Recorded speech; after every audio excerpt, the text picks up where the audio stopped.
প্রিয় শিক্ষার্থী, তোমরা কেমন আছো? আশা করি সবাই ভালো আছো। আমি ইয়াসিন আরাফাত, শেখ ওয়াহিদুর রহমান একাডেমির সহকারী শিক্ষক। আজ আমি তোমাদের একটি অনলাইন ক্লাসে গণিত ক্লাস নেব। তোমরা আমার এই ভিডিওটি মনোযোগ সহকারে দেখবে এবং তোমাদের যদি সমস্যা থাকে তাহলে কমেন্ট অপশনে আমাকে নিশ্চয়ই জানাবে। আমি তোমাদের প্রশ্নের সমাধান বা উত্তর দেওয়ার চেষ্টা করব। তাহলে আজকে আর দেরি না করে আমরা ব্ল্যাকবোর্ডে লেখা একটি সৃজনশীল বা যোগ্যতাভিত্তিক প্রশ্ন দেখতে পাচ্ছি। সেটি হলো গিয়ে পঞ্চম অধ্যায়ের একটি যোগ্যতাভিত্তিক অঙ্ক। যেখানে লেখা আছে একজন শিক্ষক 24টি কলা, 42টি বিস্কুট এবং 54টি চকলেট শিক্ষার্থীদের মধ্যে সমানভাবে ভাগ করে দিতে চান। ক নম্বর প্রশ্ন দেওয়া আছে সর্বোচ্চ কতজন শিক্ষার্থীর মধ্যে জিনিসগুলো সমানভাবে ভাগ করে দিতে পারবে। খ নম্বর প্রত্যেক শিক্ষার্থী কয়টি করে কলা, বিস্কুট ও চকলেট পাবে। গ নম্বর একজন শিক্ষার্থী কলার চেয়ে কয়টি চকলেট বেশি পাবে। তাহলে আমরা এই প্রশ্নের সমাধান প্রথমে ক নম্বর প্রশ্নের সমাধান লিখব। ক সর্বোচ্চ কতজন শিক্ষার্থীর মধ্যে জিনিসগুলো সমানভাবে ভাগ করে দিতে পারে। সর্বোচ্চ এর মানে হলো গসাগু, অর্থাৎ 24টি কলা, 42টি বিস্কুট এবং 54টি চকলেট। 24, 42 এবং 54 এর গসাগু হলো সর্বোচ্চ শিক্ষার্থীদের সংখ্যা। তাহলে আমরা প্রথমেই 24, 42, 54 এর গসাগু বের করব। 24, 42, 54 এর গসাগু সর্বোচ্চ শিক্ষার্থীর সংখ্যা। তাই আমরা 24, 42, 54 এর গসাগু আমরা নিচে লিখব। 24, 42, 54 প্রত্যেকটি সংখ্যাকে 2 দ্বারা ভাগ করা যাবে। 2 দিয়ে 24 কে 12 বার, 42 কে 21, 54 কে 27। তারপরে আবার সবগুলোকে 3 দ্বারা ভাগ করা যাবে। 3 12, 3 21, 3 27। তাহলে তোমরা বোর্ডে দেখতে পাচ্ছ 24, 42, 54 এর গসাগু সর্বোচ্চ শিক্ষার্থীর সংখ্যা। তাই আমরা প্রথমে 2 দিয়ে 24 কে 12 বার, 2 দিয়ে 42 কে 21 বার, 2 দিয়ে 54 কে 27 বার। তাহলে আমরা পেয়ে গেলাম 2 দিয়ে 12, 21 এবং 27। তারপরে এই সংখ্যাগুলোকে আবার 3 দিয়ে যাবে। 3 দিয়ে 12 4 বার, 3 12, 3 দিয়ে 21 7 বার, 3 21, 3 দিয়ে 27 9 বার, 3 27। তাহলে নির্ণয় গসাগু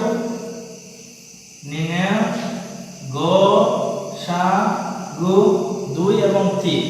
আমরা জানি 2 এবং 3 এটা দিয়ে প্রত্যেকটি সংখ্যাকে ভাগ গেছে, তাই এটা হলো নির্ণয় গসাগু। 2 আর 3 পূরণ করলে 3 দুগুণা 6। তাহলে আমরা আগেই জেনেছি যে 24, 42, 54 এর গসাগু হবে সর্বোচ্চ শিক্ষার্থীর সংখ্যা, অর্থাৎ সর্বোচ্চ শিক্ষার্থীদের মধ্যে জিনিসগুলো ভাগ করে দেওয়া যাবে। তাহলে আমরা এখানে পেলাম সর্বোচ্চ 6 জন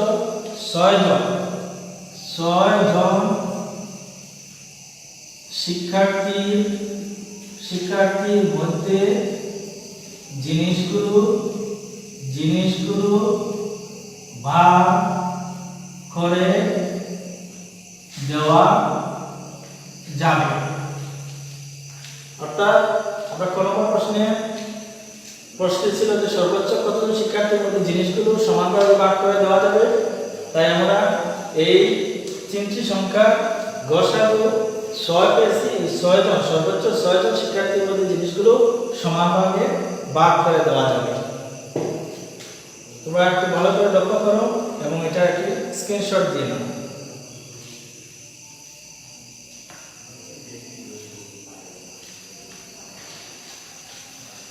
তাহলে ক নম্বর প্রশ্নের সমাধান আমরা পেয়ে গেছি। এখন আমাদেরকে খ নম্বর প্রশ্নের সমাধান বের করতে হবে। খ নম্বর প্রশ্নের সমাধান বের করতে হলে প্রশ্নতে বলা হয়েছে প্রত্যেকে কয়টি করে কলা, বিস্কুট ও চকলেট পাবে। উদ্দীপকে দেওয়া আছে 24টি কলা, 42টি বিস্কুট 54টি চকলেট শিক্ষার্থীদের মধ্যে সমানভাবে ভাগ করে দিতে চায়।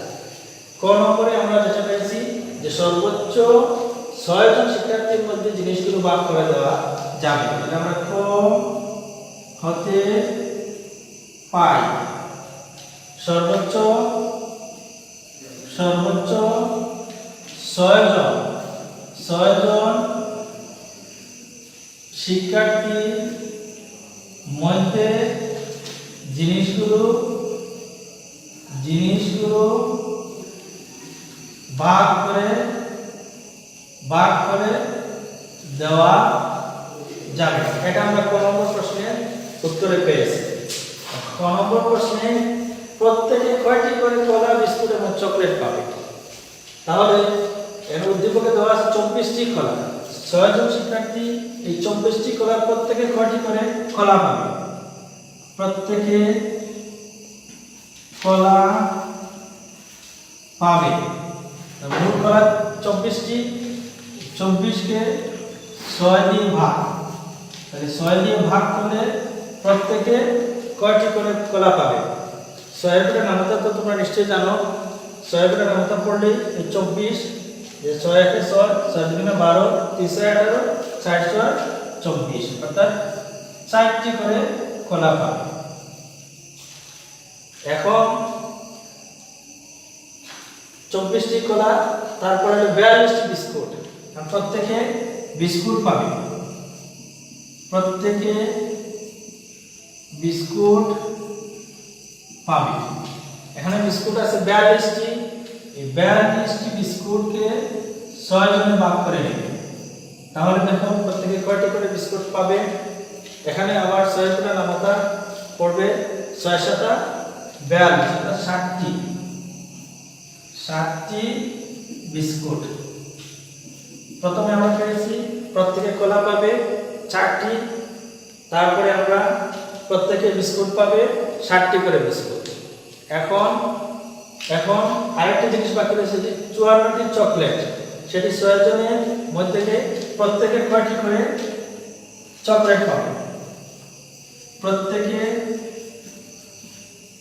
চকলেট পাবে 54টি চকলেট 6 জনের মধ্যে ভাগ করে দিলে এটাও আমাদের 6 এর উপরে নামতা, অর্থাৎ 6 9 54, 9টি চকলেট, যেটি আমাদের খ নম্বর প্রশ্নের সমাধান হয়ে গেছে। প্রত্যেকে কয়টি করে কলা, বিস্কুট ও চকলেট পাবে, যেটা আমরা ক হতে পাই যে সর্বোচ্চ 6 জন শিক্ষার্থীর মধ্যে জিনিসগুলো ভাগ করে দেওয়া যাবে, যেটি আমরা গসাগু নির্ণয় করে পেয়েছি। তারপরে প্রত্যেকে কলা পাবে, মোট কলা 24টি, 6 জনের মধ্যে ভাগ করে দিলে প্রত্যেকে 4টি করে কলা পাবে। প্রত্যেকে বিস্কুট পাবে, মোট বিস্কুট 42টি, 6 জনে ভাগ করে দিলে 60টি করে বিস্কুট পাবে। মোট চকলেট 54টি, প্রত্যেকে 6 জনে ভাগ করে দিলে 9টি করে চকলেট পাবে। এটিও তোমরা একটি স্ক্রিনশট দিয়ে নাও।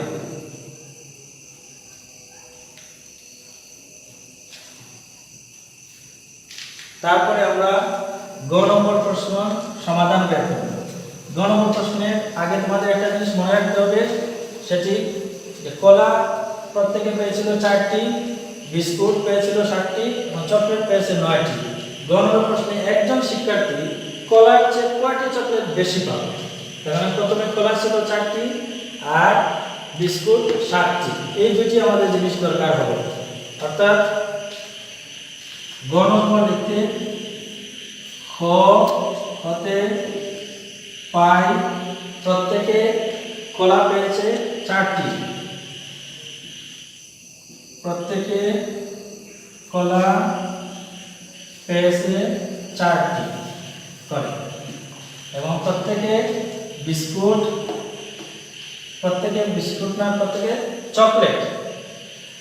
চকলেট পেয়েছে 9টি। এটি এই জন্য লিখলাম যে গ নম্বর প্রশ্নে বলা হয়েছে একজন শিক্ষার্থী কলার চেয়ে কয়টি চকলেট বেশি পাবে। তাহলে কলা পেয়েছে 4টি আর চকলেট পেয়েছে 9টি, তাহলে তোমরা অবশ্যই দেখতে পাচ্ছ কলার চেয়ে চকলেট অবশ্যই বেশি পেয়েছে। চকলেট কতটি বেশি পেয়েছে সেটি আমরা বিয়োগ করে বের করব। চকলেট বেশি পেয়েছে 9 বিয়োগ 4, 9 থেকে 4 গেলে 5টি।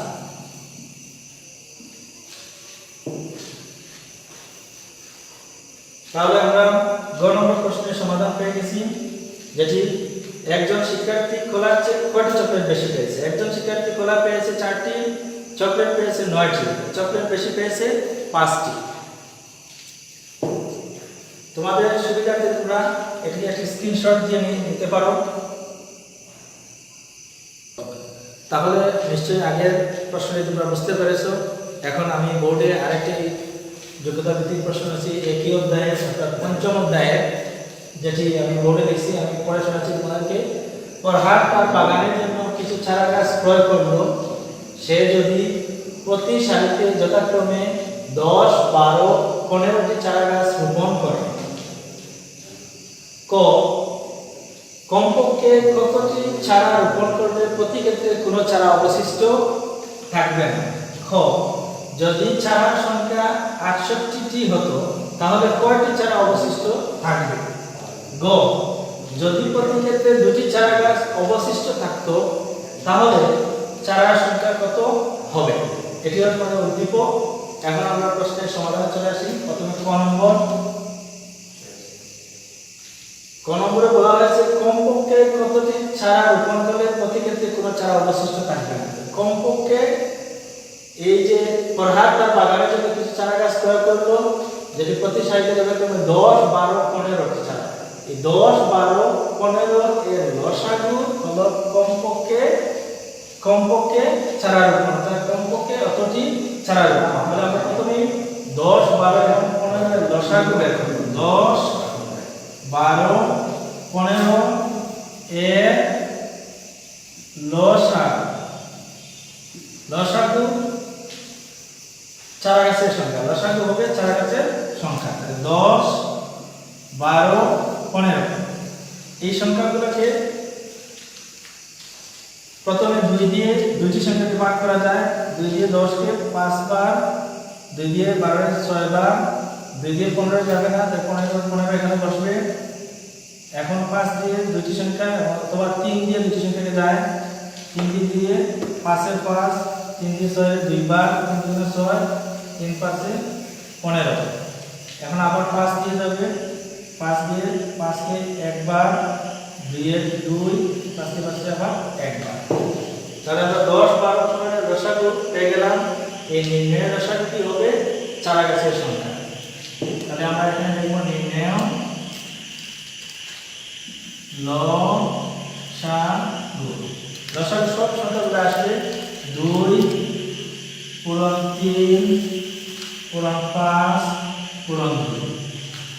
এই সবগুলো সংখ্যা গুণ করে 3 দুগুণা 6, 5 6 30, 30 দুগুণা 60। তাহলে আমরা নির্ণয় লসাগু পেলাম 60। এই 60টি হলো চারা রোপণ, অর্থাৎ কমপক্ষে 60টি চারা রোপণ করলে প্রতি ক্ষেত্রে কোনো চারা অবশিষ্ট থাকবে না। কমপক্ষে 60টি চারা রোপণ করলে কোনো চারা অবশিষ্ট থাকবে না।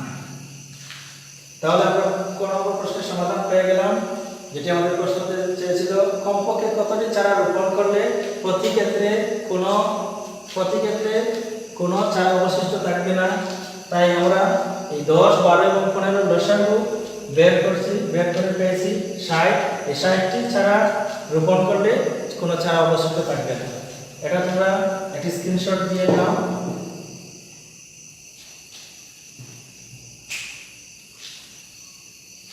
এখন আমরা খ নম্বর প্রশ্নের সমাধান করব। এই ক নম্বরে যে উত্তরটি ছিল কমপক্ষে 60টি চারা রোপণ করলে কোনো চারা অবশিষ্ট থাকবে না, সেটি আমাদের খ নম্বরে কাজে লাগবে। খ নম্বরে যদি চারার সংখ্যা 68টি হতো তাহলে কয়টি চারা অবশিষ্ট থাকবে, যেটা আমরা ক নম্বরে ক নম্বরের সমাধান পেয়েছি 60টি চারা রোপণ করলে কোনো অবশিষ্ট থাকবে না। এখানে ক নম্বর প্রশ্ন, যদি চারার সংখ্যা 68টি হতো তাহলে কয়টি চারা অবশিষ্ট থাকবে?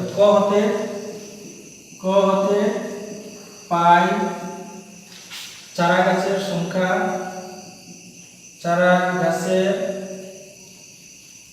সংখ্যা 60টি।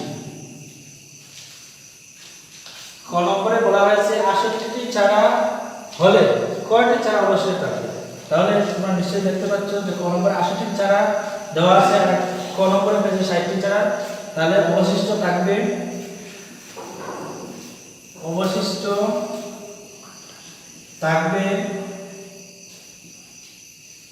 68 থেকে এই 60 বিয়োগ হবে।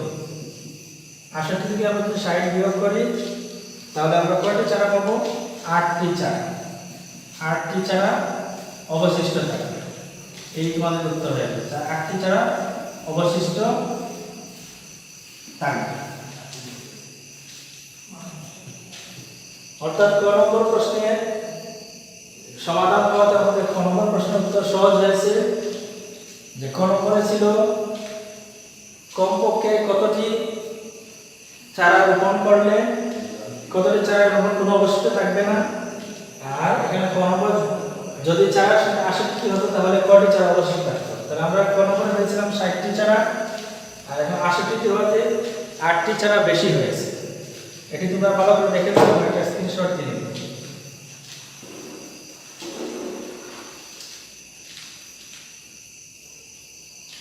এখন আমরা শেষ যে প্রশ্ন গ নম্বর, যদি প্রতি ক্ষেত্রে 2টি চারা গাছ অবশিষ্ট থাকতো তাহলে চারার সংখ্যা কত হবে? এটাও এই কর সাথে সম্পৃক্ত। অর্থাৎ ক নম্বরে আমরা নির্ণয় লসাগু বের করেছি, নির্ণয় লসাগুটি পেয়েছিলাম 60, অর্থাৎ 60টি চারা গাছ পেয়েছিলাম। এটা আমরা এখানে লিখব ক হতে পাই চারা গাছের সংখ্যা 60টি। গ নম্বর প্রশ্নে বলা হয়েছে যদি প্রতি ক্ষেত্রে 2টি চারা গাছ অবশিষ্ট থাকতো তাহলে চারার সংখ্যা কত হতো? ক নম্বরে আমরা লসাগু বের করে পেয়েছি 60টি চারা গাছ, আরো 2টি যদি অবশিষ্ট থাকে তাহলে এই 60 এর সাথে কি হবে? যোগ হবে। তাহলে আমরা লিখব যে প্রতি ক্ষেত্রে 2টি চারা গাছ অবশিষ্ট থাকলে চারার সংখ্যা হবে প্রতি ক্ষেত্রে 2টি চারা গাছ অবশিষ্ট থাকলে চারা গাছের সংখ্যা হবে এই 60 এর সাথে 2 যোগ হবে, অর্থাৎ 62টি। এটি তোমাদের গ নম্বর প্রশ্নের সমাধান, যেটি প্রতি ক্ষেত্রে 2টি চারা গাছ অবশিষ্ট থাকলে চারার সংখ্যা কত হবে। তাহলে ক নম্বরে আমরা পেয়েছিলাম লসাগু চারা গাছের সংখ্যা মোট 60টি, প্রতি ক্ষেত্রে 2টি চারা গাছ অবশিষ্ট থাকলে চারা গাছের সংখ্যা তার সাথে আরো 2 যোগ হয়ে 62টি হবে। তাহলে আজকে আমরা এই দ্বিতীয় যোগ্যতা ভিত্তিক প্রশ্নের সমাধানটি আমরা পেয়ে গেছি। এটি তোমরা ভালো করে লক্ষ্য করবে এবং এইরকম আরো যত যোগ্যতা ভিত্তিক প্রশ্ন আছে এগুলো তোমরা আয়ত্ত করবে এবং আমাকে তোমরা কমেন্ট অপশনে গিয়ে বেশি বেশি করে লিখে জানাবে যে আমরা যেগুলো পেরেছি বা যেগুলো পারিনি, তোমাদের কোনো সমস্যা এটি আমি সমাধান দেওয়ার চেষ্টা করব। ধন্যবাদ সবাইকে। সব শিক্ষার্থীরা সবাই ভালো থাকো, সুস্থ থাকো এবং বাড়িতে মন দিয়ে পড়ালেখা করো।